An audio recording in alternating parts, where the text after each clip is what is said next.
is for every student on campus. It is not just for people in the degree program. So you're already here.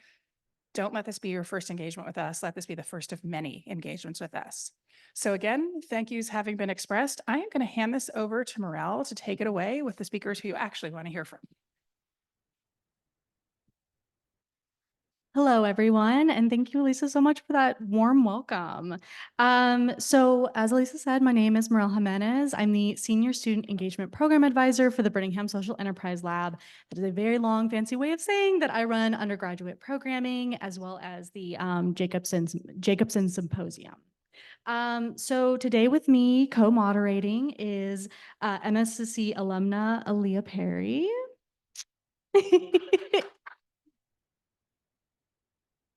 And for today's topic of sustainable fashion and to provide their expertise on the subject is our panelists, Madison Mavis, Strategic Partnership Specialist at Helpsy, Stacy Grace, CEO and co-founder of Kent, and Daisy Chen Hutton, founder of The Fix Collective. Thank you all so much for being here and of course, looking very stylish. So first, I'd like to ask, how have your personal journeys, including experiences like transitioning from traditional fashion roles, excuse me, I'm learning how to use the mic, influenced your views and practices in sustainable fashion? Is this on? Hi. Hi, I'm Daisy Chen Hutton. My journey started in traditional retail. I started out as a buyer for a lot of the big corporate fashion companies out here in my 20s. That was ages ago. But I started working for companies like Guess, BB, Metro Park, Nasty Gal. Some of these names don't even really exist anymore.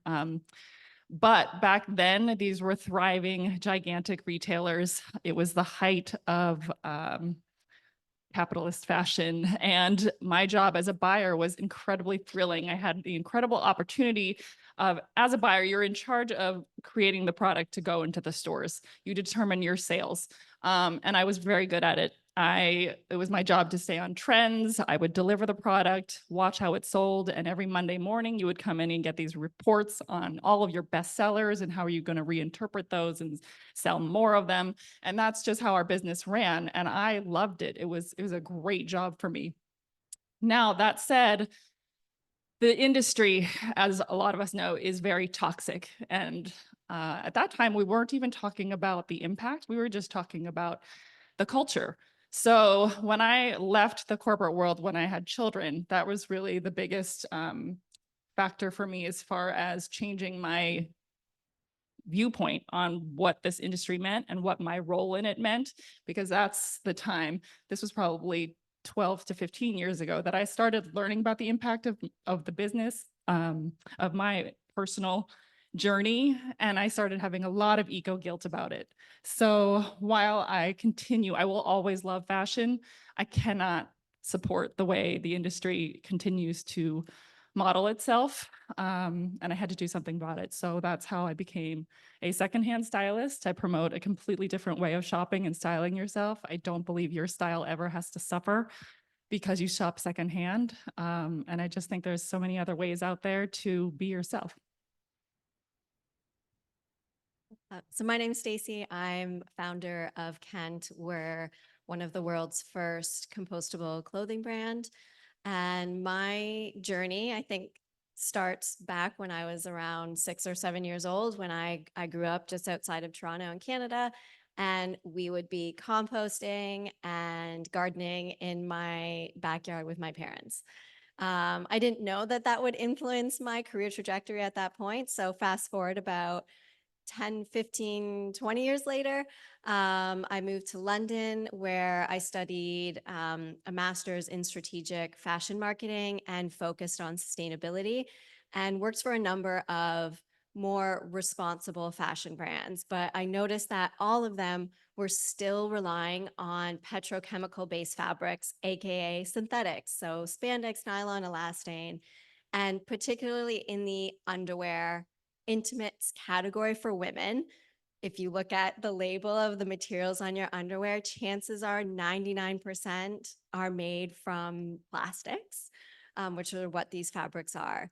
And so after living abroad, I found my way to LA 10 years ago, and the idea for Kent came about, where I saw the manufacturing sector here, where I could go to the factories, understand, and bring this idea to life for 100% natural, plastic-free clothing that is compostable at end of life, either at home or we have a compost club as well. Thank you. Hello, everyone. I am Madison. I work at Helpsy, and I'm going to make an office reference because I'm a millennial. But you guys know the scene where Michael is dying because he had his rabies fun run race, and he's like, Pam, I got to help people. I got to do this. And she's like, Michael, there are better other people who can help. That was my mindset up until about like 5 years ago. I always thought that there was going to be somebody else who was going to solve these really complex problems. That all changed rather suddenly, as you can imagine, with COVID, changing viewpoints, especially after the 2016 election. And it all really just opened my eyes to how many problems there were, how few had been solved, and how much work really still needed to be done. So fashion had always been a passion and an interest of mine. I had had a former career in advertising. I used to produce commercials, very different from this. And I ended up taking some online classes just to keep myself busy. I was really interested in fashion, and that's what led me into the sustainability realm. I heard about Rana Plaza and the over 1,000 people who died in a factory collapse recently, like within the last 15 years. I think it was 2013 that happened. That happened this century. I heard about plastics in our clothing and how it's literally polyester is oil. Like these are crazy things that I just was not aware of. And after I learned that, I knew I couldn't go back. And so I completely pivoted. I went to grad school for sustainable fashion. And through that experience, I learned that there's a lot to fashion that I just cannot catch up with. And secondhand clothing is a great alternative to, versus firsthand clothing, if you're talking about environmental impact. So I dedicated myself to keeping as much clothing out of the trash as possible. And that's where we're at today. Thank you. How do you approach either crafting personalized strategies for different brands as you do, Madison, or crafting your own personalized strategy to maximize both value and sustainability? Oh, okay. All right. I know you just heard me talk for a bit. So my job is kind of interesting because working with Helpsy, I work with brands directly to either reduce their waste, because I don't know how much you guys are familiar, but a lot of traditional fashion brands will either, throw out, sometimes donate, or destroy unsold merchandise. Ideally, they'll not throw it out or burn or destroy their unsold merchandise. But sometimes that's what they do. And our role as Helpsy is to offer them an incentive to not do the bad thing. So I'll talk to the brand first. I'll say, okay, what are your values? What is your goal? And then what are your challenges? And a lot of the time it's as simple as we have 2,000 units like sitting in a warehouse and they're taking up space. We don't want to keep spending money on air conditioning. So we'll offer to buy those units. Will adhere to any restrictions that they have generally on where to sell it. And, that could be it. Other times a brand will want to start a resale program. They'll want to tap into the secondhand market. And so we'll tell them, well, it's possible because we've collected ourselves through our operations over 1,000 units just in the last week of your brand. So it's possible for you to start a resale program because customers are looking to get rid of their stuff and will potentially want to buy it. So it all, depending on what they want to do, we get very, very focused. And luckily enough, they are receptive when it makes money. That is a thing. I have to remind myself sometimes of that. But and if we can help them do a less bad thing, I think it's better in my book. From our side, from the brand side, I always look at our strategic decisions and how can we push forward both our purpose, but also our profit. In order for us to have any kind of impact as a business, we need to be profitable in order to succeed and further create positive impact of our mission. And so kind of on the basic level, how do we provide value for our customers right now? We're predominantly D2C, though we do sell with Nordstrom and Anthropologie.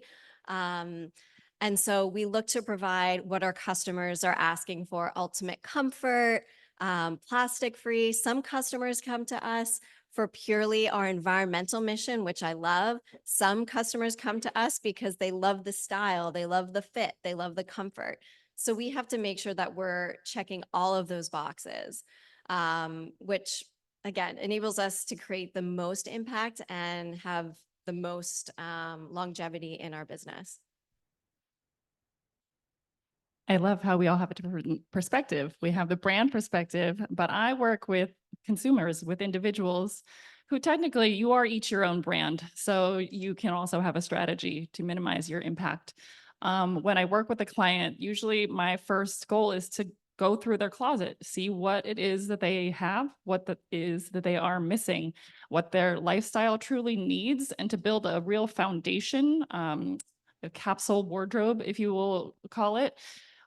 Because I do believe everybody needs certain things, and some people really just don't know what those basic things are, so that they can have items that are easy to put together for work, for social, for whatever things are going on in their lifestyle.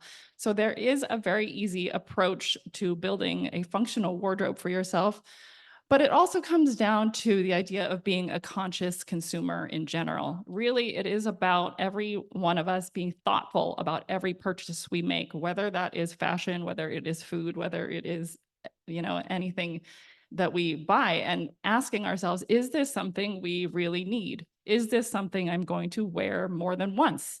Is this from a brand that I support? Is this, something, there's just so many questions that we get asked, and sometimes it can get really mind-boggling. But at the end of the day, it's being conscious that is the number one step to being strategic about your impact. Absolutely. Thank you all so much. And you're right. I love that there's different perspectives here, because it's really important to have that holistic view for sure. So what are the common misconceptions you encounter from consumers about the importance of sustainable practices, such as compostable materials, secondhand options, and what are the efforts that you're making to educate your consumers? So there's a lot. First of all, I think there is a lot of greenwashing in the industry. A lot of people are like, oh, I shop at H&M and they have this great take back program and I can just bring things back and it's going to be fine. It's not fine. Those companies are making money and they are not often truthful in what they are pitching to us as consumers. So we have to, again, be really, really thoughtful. We have to really do our research. I'm constantly educating people. Like, if that solution seems too simple, there's probably a reason for that. The truth is, and Madison probably can speak more, but clothing recycling is very, very difficult. The technology is simply not there. When you really think about the definition of recycling, is taking the one product and making it to the same product. So a water bottle into a water bottle, not a water bottle into yoga wear, but like truly making it into its original product. That's not happening because fibers are too difficult to break down. Most of our clothing is made from more than one fiber. We just don't have the technology to break it down into the multiple fibers. So instead, what's happening is downcycling. Usually it's getting turned into insulation or rubber for playgrounds, or there's a lot of great innovation that's happening, that is for sure, but it's not where we want to be. So we can't believe all the things that corporations are telling us. We also can't believe, we can't believe, sorry, I've lost my train of thought. Let me refer to my notes. I took notes because I was smart in some ways.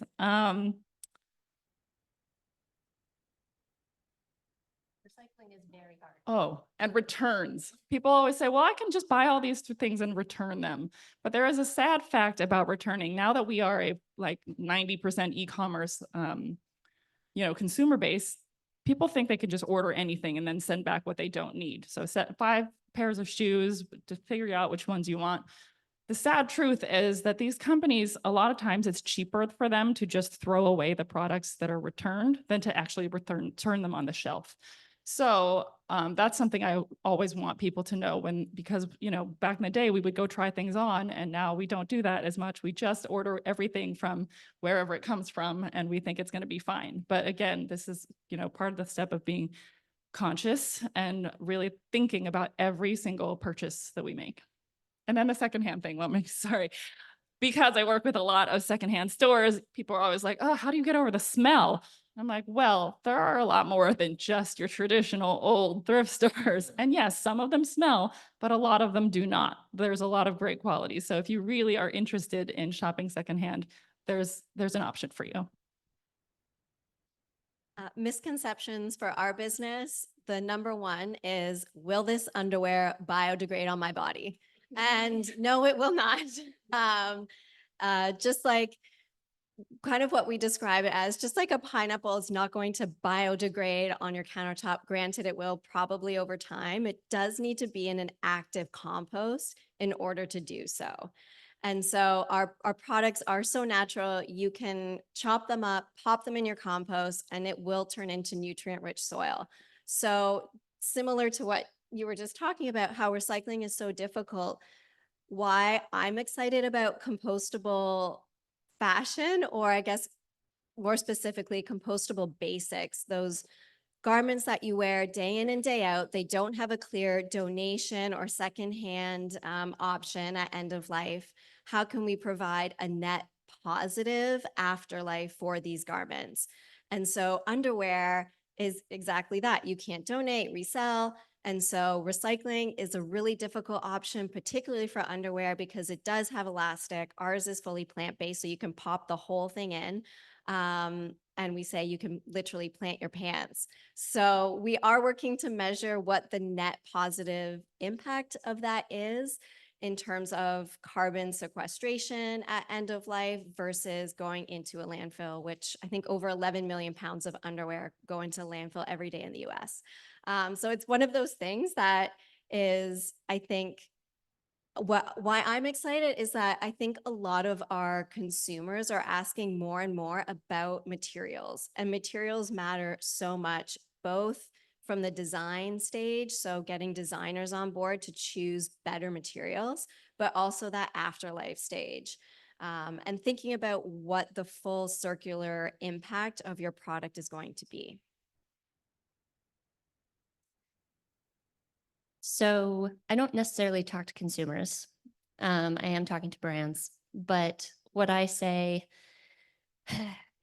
or what I see when I'm talking to brands is a lot of misinformation, I guess, about the fashion industry's impact. I get quoted to me more often than I'd wish to admit. The stat that fashion is the second most polluting industry after oil, that has gone through the culture rounds and it's been promoted on social media. How many of you have heard that stat out of curiosity? Okay, yes. Okay, so you guys know. That is not correct. There has been plenty of journalism about how that stat was taken completely out of context for the study that it was summing up. And also, if you think about it, what does that mean? Like, fashion is the second most polluting industry. Polluting of what? Also, does that incorporate the agriculture it took to grow that cotton? Like, there's so many questions. And I think for me, when I'm talking to a brand that's actually interested in engaging with me on some of these topics is why are you making certain choices? Like, do you want to start a resale program because you heard it might be profitable? Okay. Or do you really want to reduce your environmental impact? As we've seen with, like you mentioned, greenwashing with some of these trade-in programs. So for me, when I am trying to debunk some of these misconceptions, it really has to start from like that base level of what do you think sustainability is? Because it can mean so many different things for so many different people. It could mean environmental impact. It could mean pollution, carbon emissions, social impact, like so many different things. So if you can just figure out what that definition is first, you can have a conversation. Thank you all for these insights. So transitioning a little bit, what practices or innovations in sustainable fashion have you found most effective in reducing environmental impact, and which emerging trends are you most excited about? So I heard about this new compostable underwear. I am so excited. I can't tell you, because that is the one thing you have to throw out, right? Like you can't donate it or buy used, like grody. No offense if you do it, but so super pumped about that. I love these ideas of regenerating, not necessarily doing less bad, but doing more good. And I think that is a great example. I was a judge for the Graduate Fashion Foundation's event in June in London.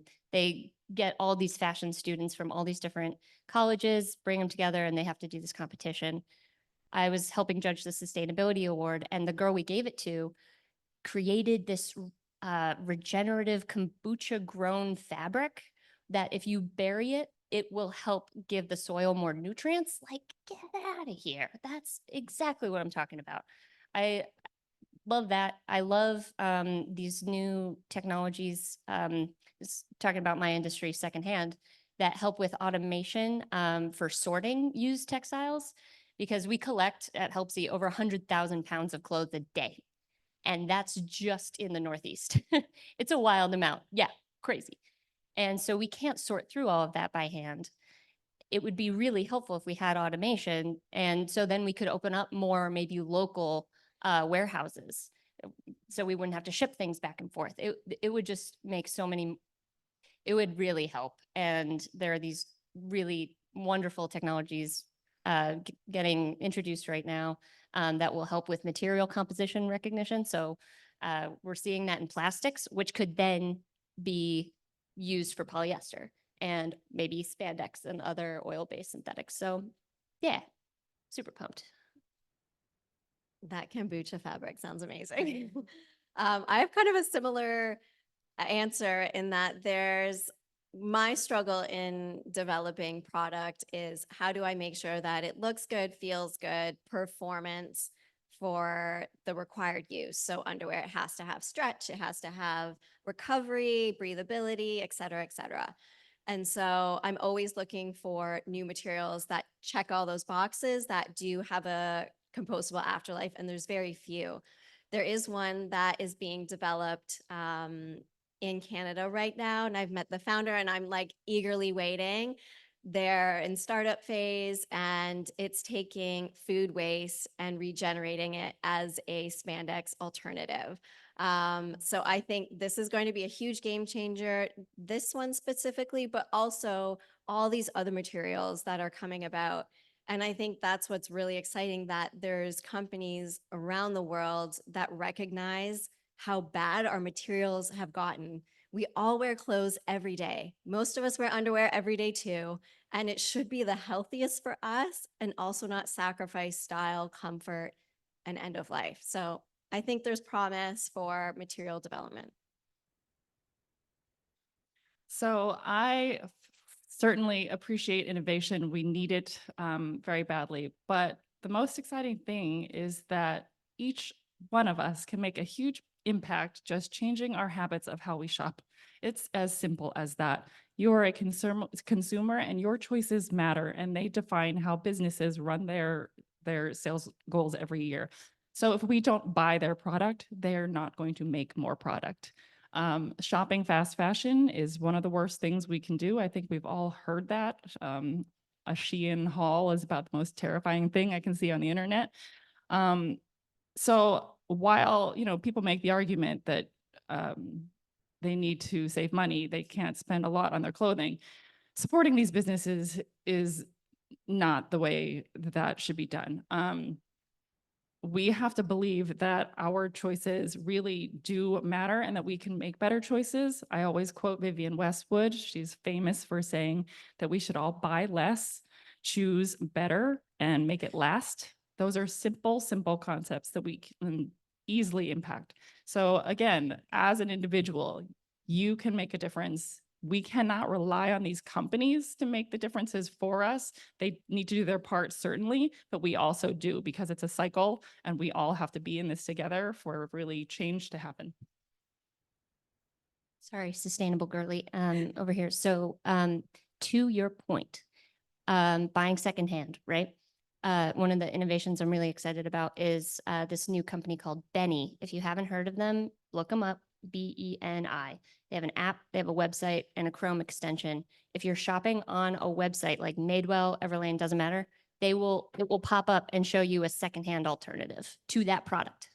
And generally it's going to be cheaper, and it'll scrape Poshmark, eBay, all of those secondhand marketplaces. So easy, number one. Sorry.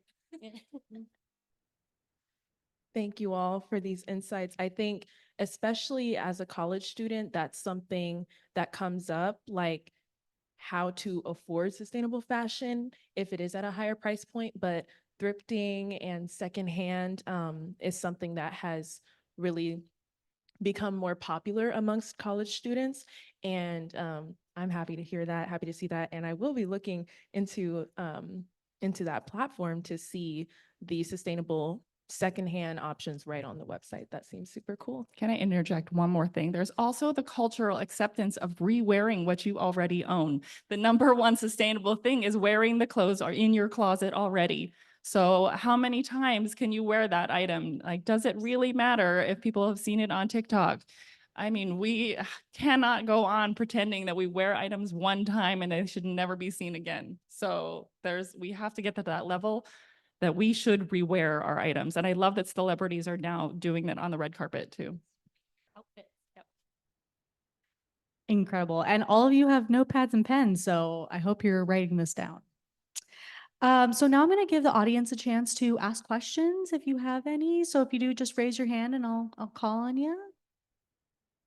Oh, yes.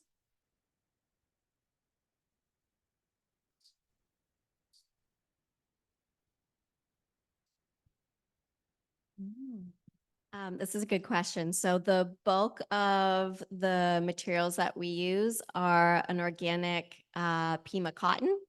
It's all got certified, USDA certified organic. It has a beautiful long staple, so it has natural bounce and recovery. We do have men's now because my husband requested it. And actually his fun little fact, his doctor, when we were trying to have a baby, said, you need to wear 100% cotton underwear. That's not too tight, not too loose. We could not find it, so we made it. And we did have a baby. Oh, yes.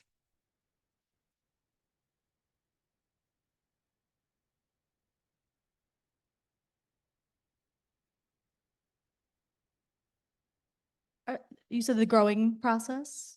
Oh, okay. Yeah, so Yeah.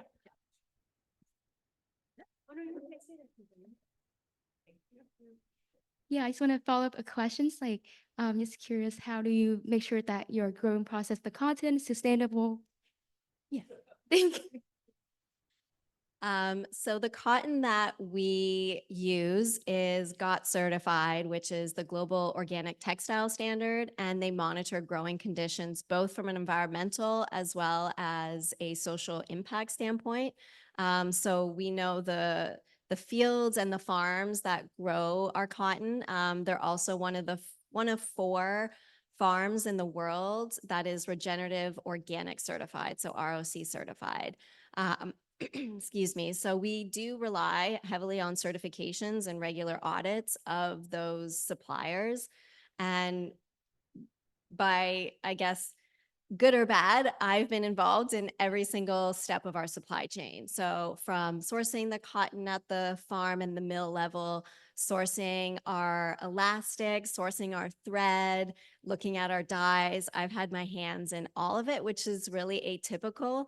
Usually brands will send an order for underwear, tank tops, bras, etc., to a factory, and it'll be kind of a black box. They won't be able to know where the trims or the fabrics or materials are coming from. And so I've made it such an important part to have full transparency of our supply chain to ensure just that.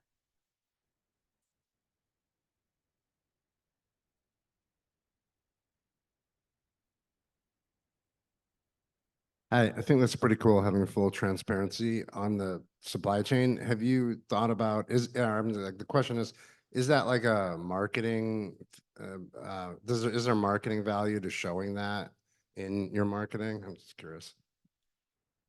I think there is, and we haven't fully capitalized on that. We're still bootstrapped and in startup mode. So there's so much that I see we can do. And I think full transparency is great. And it would provide a lot of, I think, insight into why we do what we do and why some people might think our products are more expensive. It's because all of this effort that goes into purchasing and selecting materials that are just better.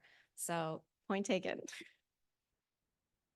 I kind of have a follow on that, and probably Madison for you. What is a value prop for the brands that you're talking to? Like, is it a marketing thing? Is it, where, and also who's pushing it? Is it coming from the consumers? Is it coming from the shareholders? So can you talk a little bit about that? Certainly. Well, that transparency piece is actually key, because as we're seeing more consumers, more of their customers are wondering where their excess inventory goes, where their returns end up. So at Helpsy, we will take the returns. Like, we do returns processing for brands all the time, and we'll just make sure that they end up somewhere that they should end up. And the thing is we'll be able to say to brand X, Y, and Z, hey, you gave us 10,000 units. Here's where they ended up, broken out by state, broken out by city, who bought them, why'd they buy them? Like, do they have a thrift store? Are they selling on Poshmark? We can give them all that information. So that's a huge value prop for brands like, I can't name any right now, but like that deal with transparency as a marketing tool, and use it as a marketing tool. And the other big thing for them is like, we're certified B Corp. We pay everyone at the company a living wage. Our entire mission and ethos is around sustainability. So they are more than welcome to sell their stuff to a liquidation partner without any of that. But that means that they can't then say that their values are aligned with that decision. So sometimes it depends on which company cares about which thing, if I'm being honest. And sometimes they will just not want to clog up like a donation stream. So they'll prefer to just donate to us, because at least we'll be able to like kind of manage it a little bit easier than like sending all 2,000 overproduced dresses to that one Goodwill on that one corner. Like, they won't be able to sell through all of that. It's going to clog up the stream. And then cost them money to deal with it. So we're an alternative. Does that help answer your question? Any other questions? Oh, I'm sorry. Yes. Oh, it's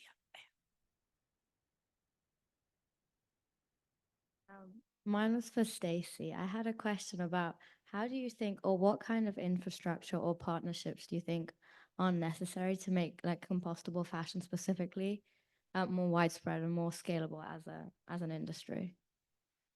The number one for us is our composting partners. And so we've been working with one composting partner here in LA that is accepting our either returns or customers who have finished their lifespan with our garments.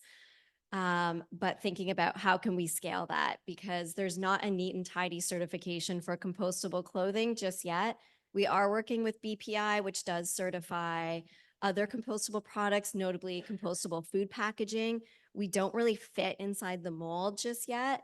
So I think that is the number one infrastructure for us, is how can we find and build up composting partners across the country and around the world. And so we're working with a few different options, both organizations that are composting partners or nonprofits, but also farms. My question is for Daisy, maybe for all of you, but we'll start with Daisy. When we have an audience like this, typically the people who join the room are people who are already interested and are already committed to trying to wear, purchase sustainable clothing. And thrifting right now seems to be very popular. It seems to have a life of its own. And I'm basing this entirely on my 14-year-old son, who likes going to every thrift shop with his friends to find clothing. So my question is, for those in the room, and for me as a parent of a kid who wants to make a difference, how do you encourage, beyond these sorts of conversations, the people in this room to go out and convince others of the value of this? How do you get more people who can't afford your services and may not naturally find your Instagram feed, which is very colorful and fantastic, by the way? How do you convince other people to better understand the impact and to begin to make a difference? Boy, I wish I had the answer to that question. I think that's what we spend every day doing, trying to just make our impact. You know, I always think, I personally get very overwhelmed by eco grief frequently, and I go to the grocery store and I don't know what to buy sometimes because I'm like, oh no, this packaging, and oh no, these ingredients, and it's almost debilitating. I try to remind myself of the example of, I don't know where this came from, but like a guy walking down the beach and he sees all these starfish. Maybe you've heard this, and all the starfish are stranded, and he picks one up and throws it into the ocean and saves its life. And his friend's like, there's thousands of starfish. Like, how are you going to make an impact? And he says, well, it changed that one's life. So, I mean, we got to go one client at a time, one viewer at a time, one customer at a time, one brand at a time. But I think this is a generational thing. I do see the younger generation caring more. At least that's what I hear. But then they're also shopping at Shein. So I don't know. I go back and forth, you guys. I don't know. But it has to be driven by the next generations. You know, my children are a little bit younger than yours. I don't allow them to shop in certain places because I teach them the importance, and I can only hope that they spread that message to their friends. It's just a small thing that I do, and that's all I can do. So I would ask your friends what their underwear is made of. Oh, that's a good one. Actually, I'm going to do another poll. How many of you have heard of Shein? Wow. Yes. Okay. So that's a lot more than the last panel I did. Do you all know how bad it is? Yes. Okay. I just want to make sure. Because I found out that they introduce 2,000 to 7,000 new styles a day. It's insane. So that's kind of what I do. As many times as I can in a day is try to bring up that one statistic, because they are the most profitable fashion business in the world right now. I think they're trying to file for a London IPO right now. And it blows my mind that we can have this dichotomy, this weird, very, very odd situation where thrifting is getting more popular and Shein is exploding.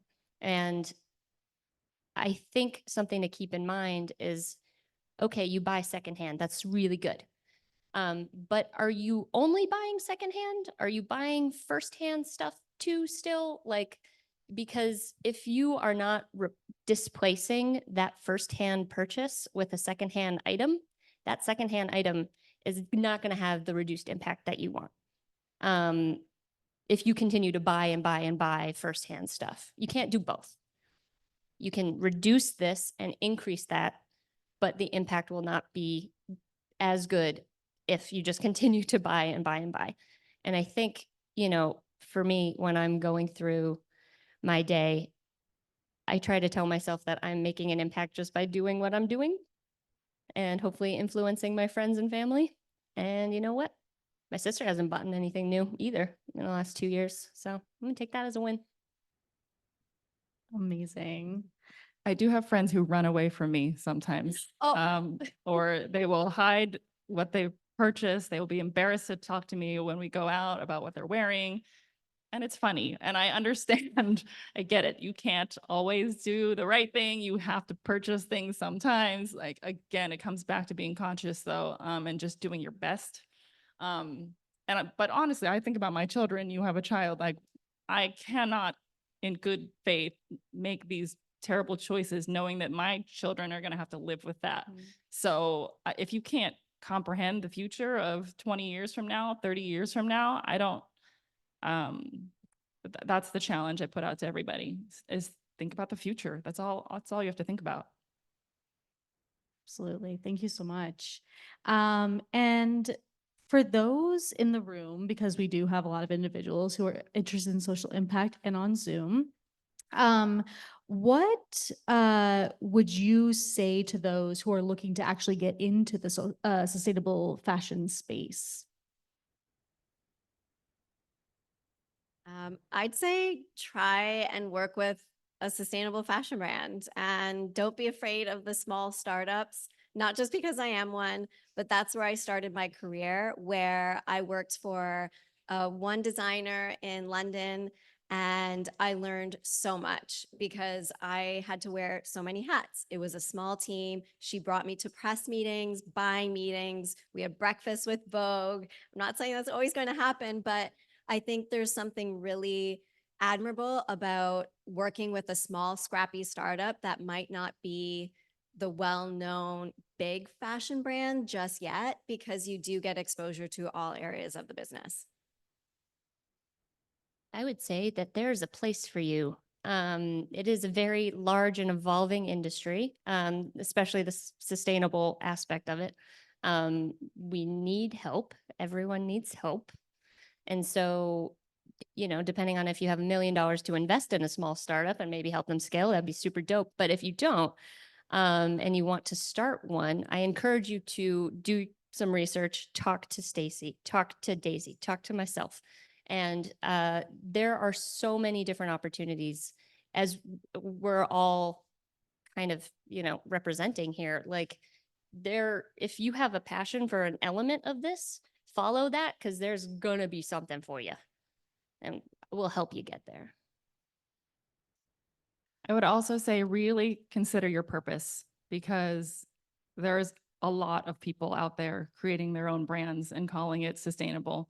So do the research first. Does your organic t-shirt brand already exist out there in 30 different iterations?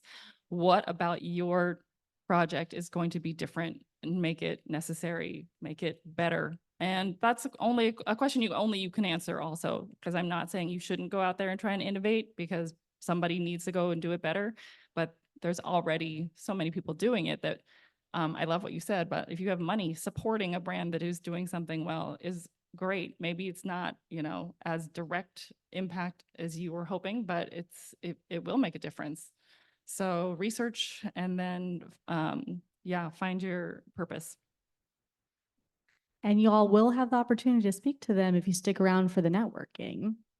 But thank you all so much for your time and to discuss this really important topic.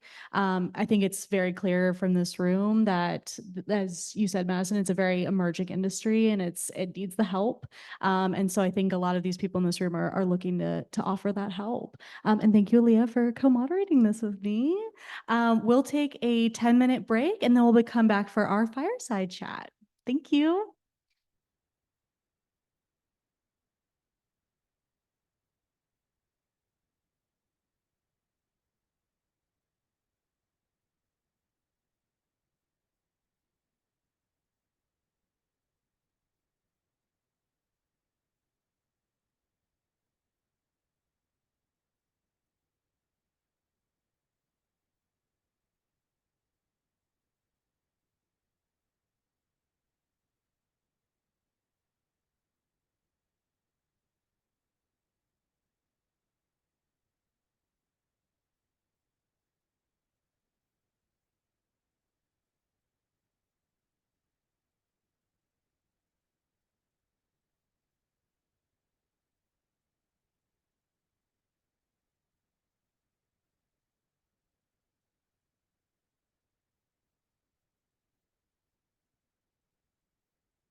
you hear me? Oh, there we go.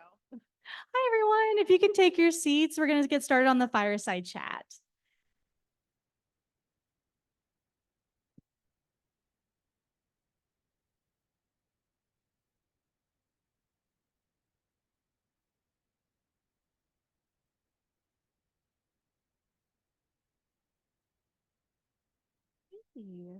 Well, thank you everyone so much for sticking around. We're really excited. So to continue the discussion about sustainable fashion, we are going to be speaking to Alexis Zoto, who is the Associate Professor of Teaching Art and Design here at USC. Thank you for joining us today. Oh.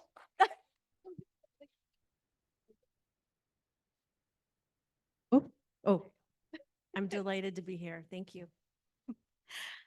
So first, your work really beautifully bridges personal narratives, cultural heritage, sustainability, especially with your use of upcycled materials like dry cleaning bags and shoelaces, your kids' clothing. um, in the context of today's series on sustainability, how do you see these unique intersections of material exploration, traditional craftsmanship, and your personal artistic history contributing to the broader conversation about sustainability? That's a big question. It is a big question. Sorry Okay. about that. Let me first say that our panel was like right on the money. I don't know if you could see me, but I was like this the whole entire time. And also it was just amazing to have an incredible panel of amazing women and leading the way. I really, that is a big part of my work is supporting women, women's labor, and that is a huge part of textiles and garments. And in terms of, I'm sorry, I forgot the other part of the question. Sorry. Such a long, I'm sorry. Just in terms of like the combination of your materials and your traditional craftsmanship, Okay. how that relates. Okay, so I need to, just to give you a little background, I have a scholarly, I make artwork, and I do design work. I've done things like a mural at LAX. I've done other projects at LAX. I've also made art objects.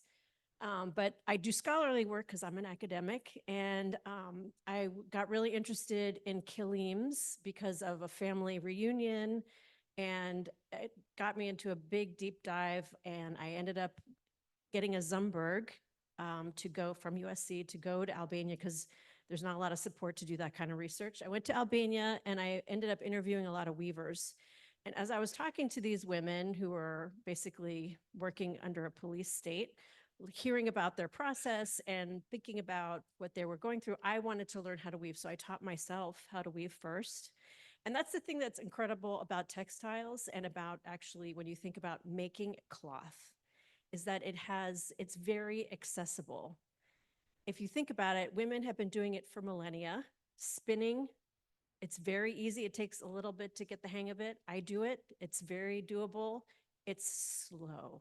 It's very slow. It's very meditative. But all you need is basically a frame, some nails, and then you put your warp on and you can start weaving. And you can use like a plastic fork to beat it down. It's very easy to get into. And you can use anything in your house, which I do. I use bed sheets. I use dry cleaning bags. My mother-in-law loves dry cleaning. And so that gave me the idea to start using. And then I was like, gosh, dry cleaning bags are so difficult because when you try to spin them, they just like want to fall apart. So there's like figuring out the tension and all that stuff, and old shoelaces, jeans that are like wrecked, dog harnesses, cutting those up and using them. So anything goes. You can use anything and turn anything into material for weaving. And that also goes for taking an old sweater and literally taking it apart and creating the yarn and then making it into something else. And that's what we do a lot at Roski is using materials to reuse them, dye them, change them, embellish them.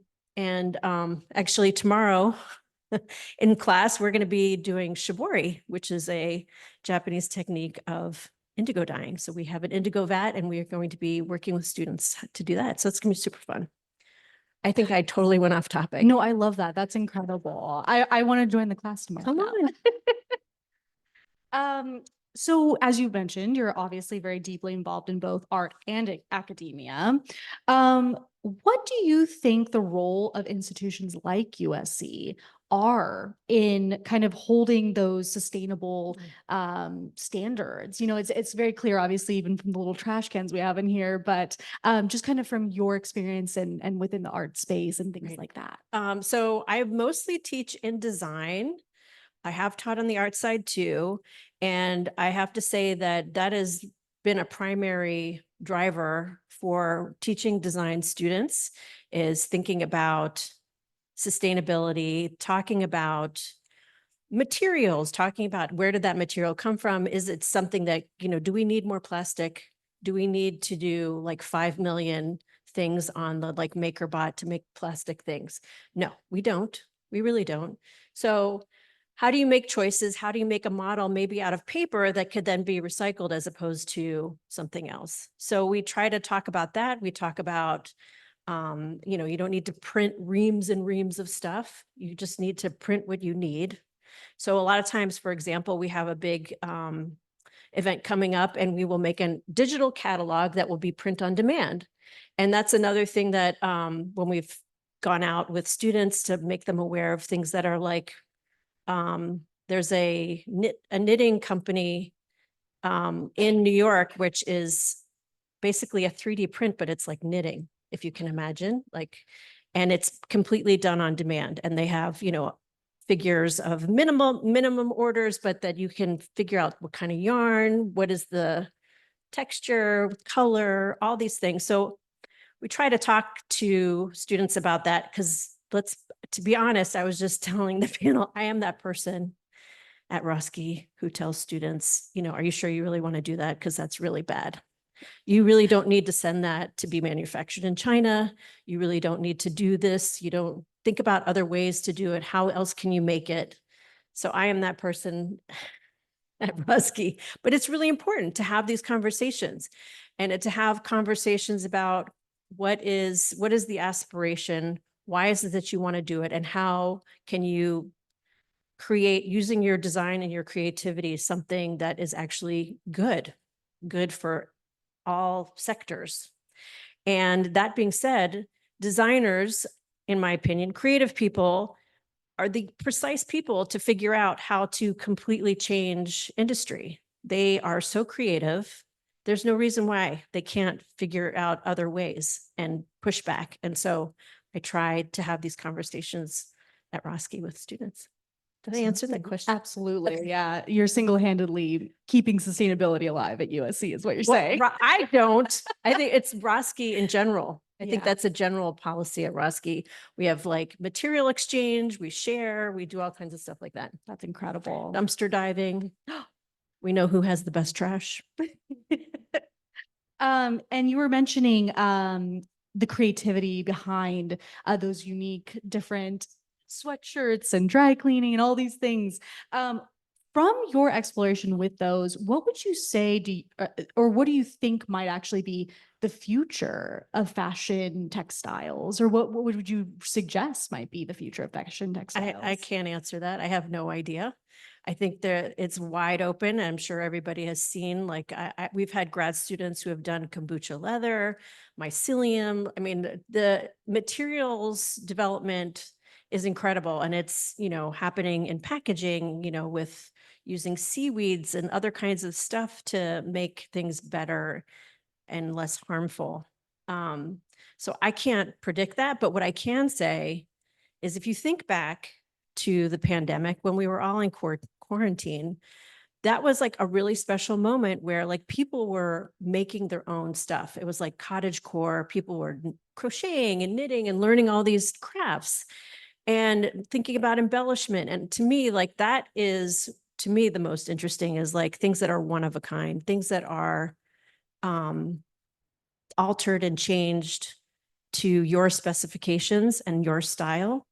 And in the class that I have tomorrow, like I was telling them, I have like t-shirts that have total like grease stains. And then I just like will, use like needlework and cover it, or like heat press vinyl to cover it so that it's like I can still wear it, even though I can't get rid of those nasty grease stains, but it's something new and it's embellished and it's cute. and it's all me. So Amazing. that's the answer. I don't know what the future is. Absolutely. What unique role do you believe luxury designers play in setting industry standards for sustainability, given both their influence over consumers and production practices? Okay. I love this topic because I have this discussion with students all the time. What is luxury? What is it? What do you think it is? Yeah. Say it louder. Scarcity. Okay. What else? Somebody has to have an opinion. Come on. Oh, yeah. Individuality. Yeah. It's just a name. Okay. So I would say that, first of all, people get obsessed with the idea of luxury, but what does luxury mean? I don't know what it means. You don't know what it means. We really don't know what it means anymore. But what I can say about some of the heritage houses is that some of them do have a long history of craft and craftsmanship and artisanal practice that is very unusual and unique. And some of them will go out and find dyeing crafts to then incorporate into their stuff. But I would say that it's super complicated. And, you know, the other issue that comes up a lot with students and is when we talk about luxury, that students oftentimes, many kids don't have access to what these materials actually feel like. And that's another big problem. They don't know what the difference between something woven versus something knitted. They don't know the difference between a cotton and a cotton blend or linen, or what silk feels like, or what wool feels like, or different kinds of natural fibers like animal fibers. So that's a big issue. And I don't have the answer, but I think it's an important conversation to have about what is luxury. And, you know, do I think Dior's perfume is luxury? Not to me, but maybe to somebody else. Why is that? Is it because the marketing of Dior? Is it the history of Dior? Is it those videos that you see of those women beating chiffon? Which I highly recommend watching these incredible craftspeople making things. A few years ago, Louis Vuitton had a pop-up. I don't know if you guys remember, that was over in West Hollywood kind of area. And they had like these displays of people making alligator bags and by hand and showing how that's made. And to me, like that is really fascinating because I like to make things. And I think about maybe that's related to luxury, but I really don't know what that means anymore. I feel like it's meaningless. So then what is it that we're trying to go for? I don't know. What's the aspiration? I think it's individual. Absolutely. And touching upon that a little bit as well, because I think that is one of the biggest issues with sustainable fashion is also the behind the scenes, right? Who is making your clothing? Yeah. Can you touch a little bit upon that and how, I mean, I know it's a much bigger topic than that, but just as someone who is doing that, you know, in terms of making and crafting, what do you think these people in this room should know about that? Okay. Well, I would say everything that you're wearing is made by a person. It doesn't matter how much it costs. And when it costs like next to nothing, that's an issue. Who made that? Whose hands were in the making of that? That could be a huge dilemma. And I can share a story with you. One of my dear friends who is a fashion designer, does made to measure kinds of stuff. And she told me she was working for a big brand and she was sent to go visit the factory, and she ended up going early and was waiting in the car, and she saw children coming out and adults coming in. And then she was like, that's it. I'm out of here. This is not okay. She reported it. And then she was like, I can't be part of this. And that's what we have to recognize. Everything that we wear is made by a human being. And is cloth made by a human being? I mean, it's mostly machine made, but you can have access to artisanally handmade textiles. and you should pay for it. It takes time. It's labor, it's design, it's materials. All those things take time. So I would say, like somebody mentioned up here before, like it's okay to like save your money and buy something that's an investment piece that has craftsmanship, that has integrity, that has a designer that is caring about all these issues. But of course you have to do your homework and be conscious, right? So those are all important things. And I try to talk about that endlessly. And my kids are so annoyed endlessly by me. And touching a little bit upon that, ego guilt that Daisy had mentioned, as much as you enjoy giving it to your students, how have you experienced it yourself in terms of, changing your practices or, just even being a more conscious consumer? I would say definitely buying less. And, to me, because I make stuff, everything is, how can I use that? How can I use that material? I am that person, because my background is in sculpture. So I was that person who would like pull over and get something off the street. And my kids are like, oh my God, Mom. And why are you taking pictures of that? And why are you taking this crap and blah, blah, blah. It's it's like, that's a potential for something to be made. So that's how I see things. And so like when my son had these like goofy, what's it called? Doctor Who sheets, and they totally wore out. He was like way into that for a moment, and it was really cool. And but they totally started to fall apart, and I couldn't wait to like turn them into material for a tapestry. And so everything becomes like, oh, that's fodder for tapestry. So I have like tons of stuff in my studio that's waiting to become an art piece. Amazing. Now I'm going to give the audience an opportunity to ask questions if anyone has one.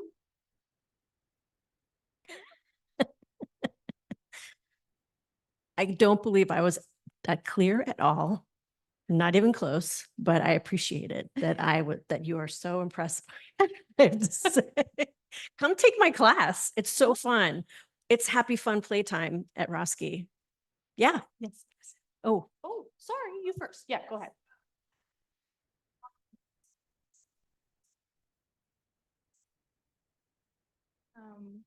Yeah. I don't know. it's if you a can hear new, me.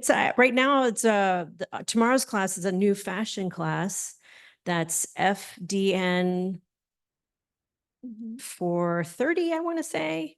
And it's materials and construction, but we do it the Roski way. So it's not like you're going to make a pattern, and we do like DIY, like individual stuff. So and we teach you different kinds of things like shibori dyeing, hand stitching, heat press, other kinds of embellishment, and how to like lift a pattern off of your favorite clothes and like finding dead stock, things like that. So it's really fun. Okay, thank you. You're welcome. I also had another question. As a USC student here, that's an environmental studies major, I was curious as to what you think the importance is of having a more science background in the emerging sustainable fashion industry. I don't know. I think that's awesome. I love working at USC because I love having students from every corner of the university in my classroom, having a neuroscience kid or whatever, like in art and design. It's like awesome. I love that. But you probably would know better. We need you. A lot of brands, not including yours. Don't know. Oh, sorry. Yeah. Don't know what's in their clothes. Like if you are interested in any form of science, like you can look at dyes, you can look at decomposition, you can look at we need you, whatever you're interested in. Yes. You don't need to be a science person, but that is an element that I think everyone needs here. And also when it comes to reporting, so a big part of the environmental landscape, not just within fashion, but in broader companies, is sustainability reporting on ESG metrics that are now coming into legislation, most prominently in Europe, but it's trickling down into North America. And so if you're data driven, then we also need you for that. Has anybody heard about the stipend that France is offering for people to repair their clothes? Did you hear about that? Did you guys hear about how California wants to have legislation for recycling clothes? Okay, good. At least you hear about what's going on locally. But can you imagine having a stipend to repair your clothes and to support tailors? And I just think that's really cool.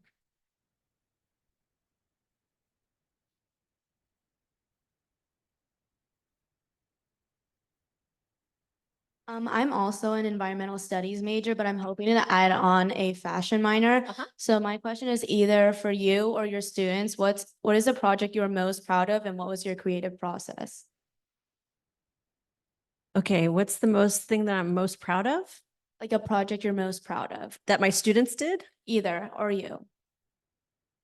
Okay, well, I'll say that one of the things that I love that my students do is coming up in December. I like sound like I'm like constantly plugging Rusky, but sorry, I love our little space there. It's awesome. In December we have open studios, and that's right during study week, and then you can come and see all the students work. And one of my classes makes these giant inflatables that are in the courtyards, and there's like comic books for you to see and painting and sculpture and ceramics. It's like everything. Publications, it's all amazing. So I would say that's really cool that students do. I don't know about for myself, can't say. I could be like, oh, my children. I don't know. I don't know what it is. Sorry. I've been really lucky to do a lot of really cool projects. I've shown my work in Venice, Italy. That was really cool. Being in LAX is really cool. Working in a developing country is really cool. Talking to people who are survivors of work camps, that's really cool.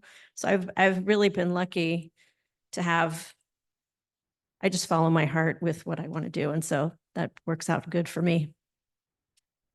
That's an excellent advice, following your heart and letting it work for you. So what is one piece of advice or insight that you would offer to emerging artists or designers or entrepreneurships who inspire to not only create within these industries, but to actually make sustainable change? I would say, what are your convictions? What is it that is really meaningful to you, and what are your convictions? That would be like the starting place. And what is it that you want to, like for me, like following my heart. So like, if you looked at my career, it's like really wacky. It does not follow a normal path. What I'm doing scholarly work in, I don't have like the proper degree for. I say things that annoy people because I have an art background and a design background in, the scholarly world, because I don't agree with a lot of things they say, but, and that's okay. And so, but I also know my convictions and I follow that and I follow my heart. So I would say you can't go wrong with that. And, making sure you are ethical, and that's knowing your convictions. Hopefully you have good ones. I'm sure you do. Every student I've met is pretty amazing. Speaking of which, I have had the wonderful opportunity several times to be on that committee for the Renaissance Scholar that is at the university here. And every time I read these applications, I am so blown away by how rad our students are. Oh my God. I'm like, thank you, God, that there's like, these students are like gonna fix stuff, change things, make things better, help the community. It's awesome. So. Absolutely. I run student programming, and one of my programs is for undergraduate scholars who are interested in social impact. And I read a lot, and they're incredible.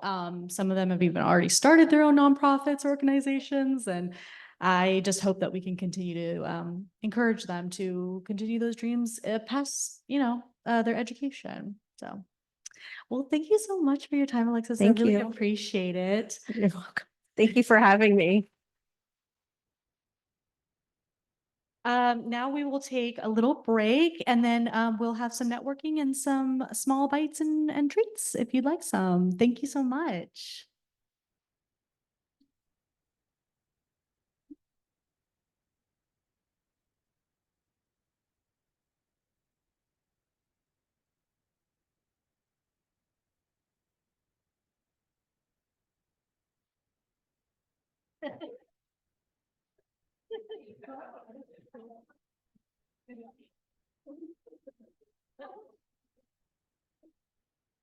Thank you so much.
I don't know where they went, but they were here.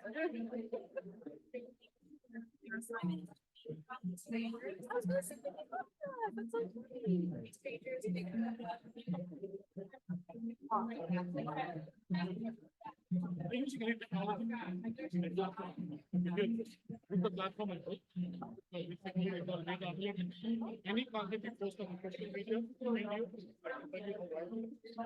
how to make it better. Your passion, like we do this, we ask them for the hobby section. One click I can get you on the hobby section.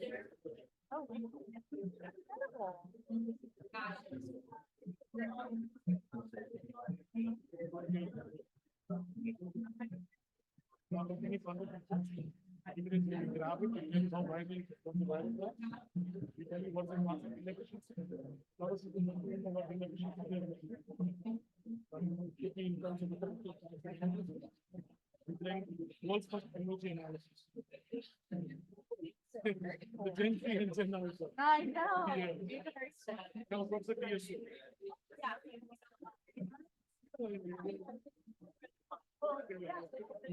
So we're going to listen to creators. You know, in our way, the B2B problem currently used by Deloitte. Your life's next big fest is in India. Your life's next big is in Pink Conference. Yeah. If you want to use the technology, let me know. Oh, that's good. Wow. Great.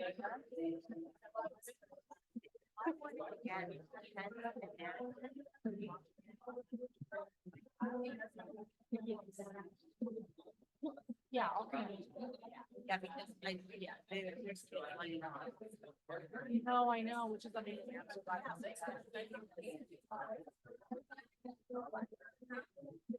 So we tried to bring like a little bit.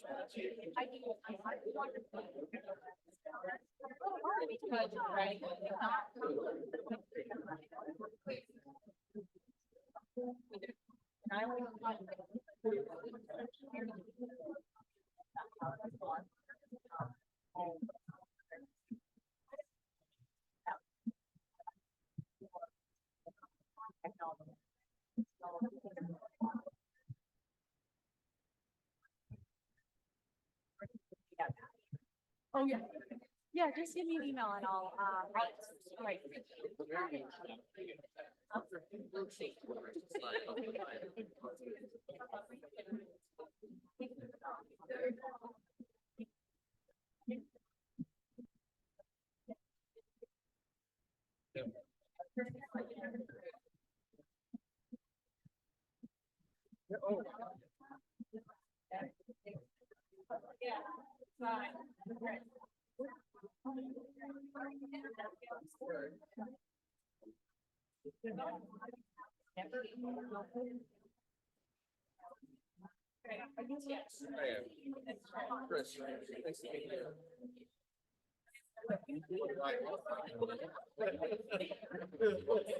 So right now, I think FDA.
I am.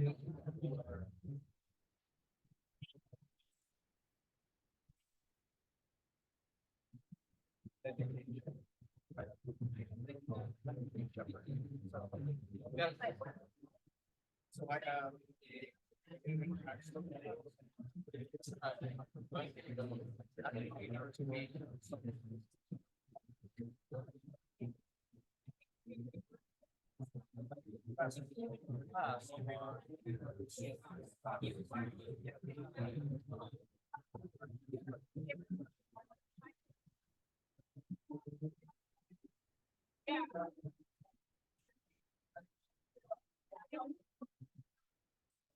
right.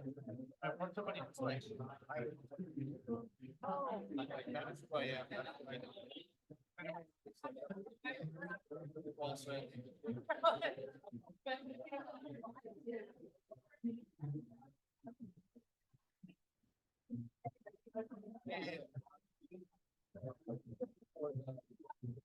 That was like.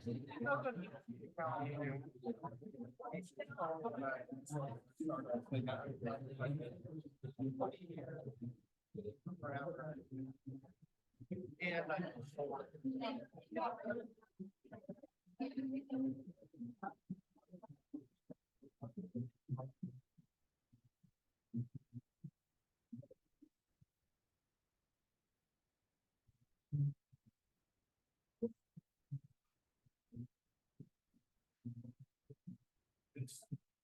So you might get away.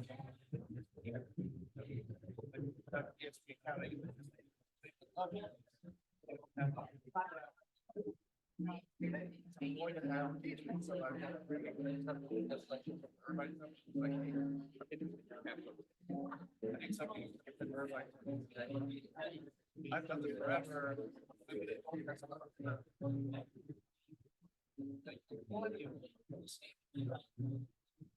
What type of age?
Like get on the plane, I was like, hey, I'm freaking out.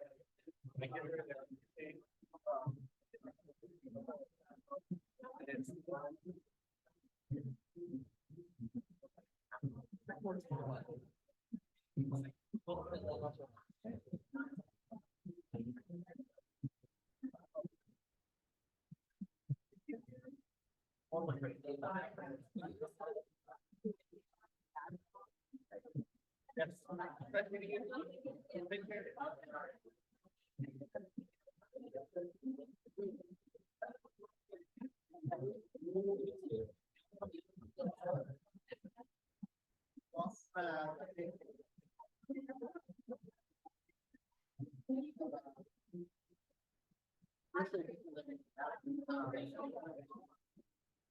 you were there yesterday.